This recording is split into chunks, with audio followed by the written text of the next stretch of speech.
Bismillah dan jalkamna makaketi Rabbana kulli amaratifu kul fida sigodana barakan berbadana ya Rabbi kholana namnuman sikabate hinarku berhongguma ni'ima wahid duda nutiul tega goita sigadi keberudan dari rahis turumta hintenyo ol nihanan ujaman tu bertota berane bersih sudah ada winurifata berane bersih sudah ada winurifata. Alhamdulillahi ya Rabbi kuduresa ya tirata kayu kanturi fi khalesa cicira amri hunda ajesa nukasa sifasu anindisu kuyafi alkanjise amanta jalatamtu kunuti nur kakese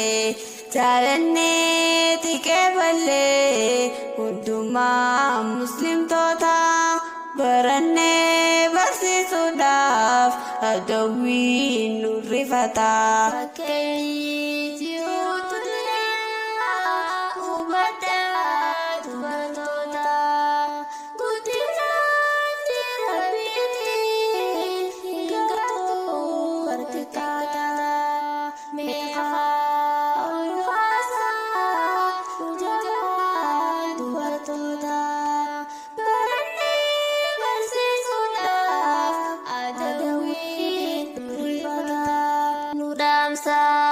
wahib dumne parguya rantana lakewan sena gaisa mekhota wajiana tatewan gafadura qabla buisa nabiyuna shoridu baratota ahwai wangara sinyatu minda zubartota perane bersih sudah ada winurifata lakal hamdu ya Rabbi motiho arras duru khanatin umatif berkasih keberuf khandira turifi arras beru caranu fimbil qaine kafajahin umma qaddamu fi qudisuf nuture rifama qaisal lubafate amantan islama habrun wal khane unti muslim tota berane bersih sudah ada winurifata lalgara mejabenya akan ifakatu ilmu fi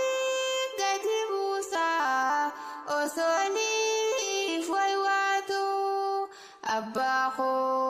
radisi jechuwa itti laftu tana quba hin qabu fitinaa sodaatu ilmoo fi awwaala waan garaa si nyaatu gabrummaa fi ajjecha nurraa jijjiiruudhaaf ergamaa rahmataa diinoo fi jabeessaa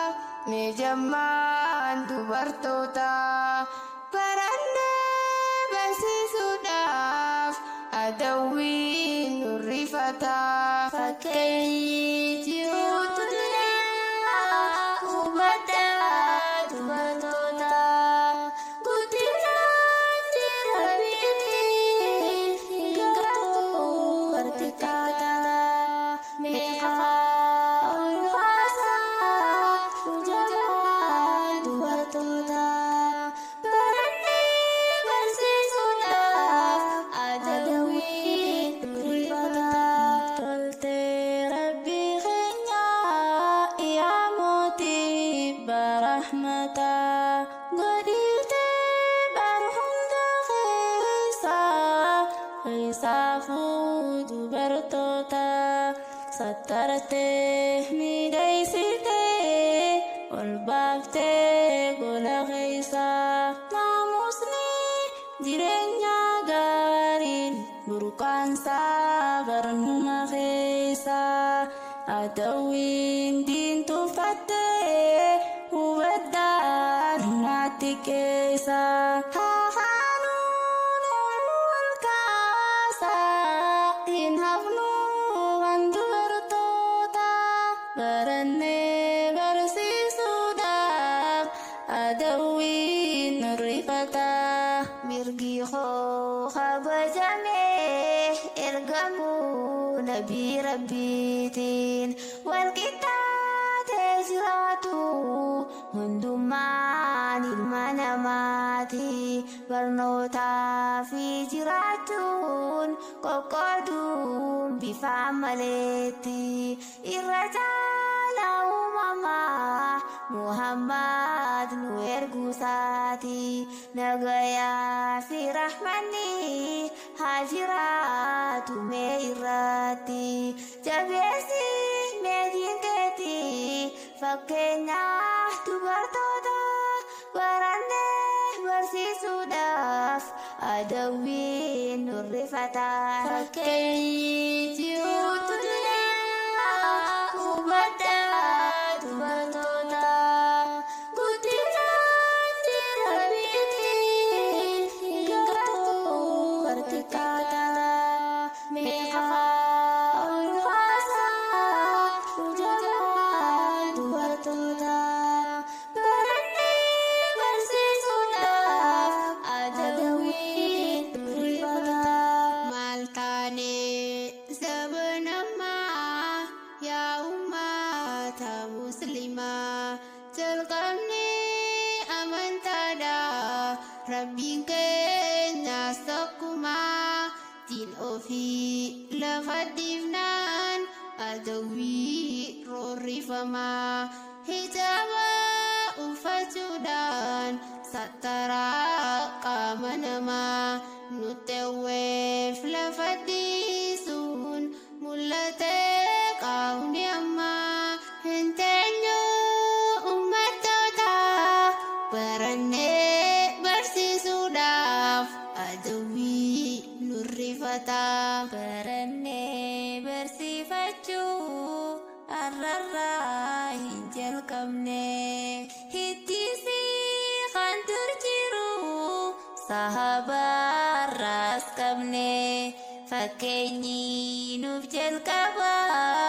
Aishaa daa'ee gallee ruuhi isaaniitis kennaan aduwwiin jilbifanne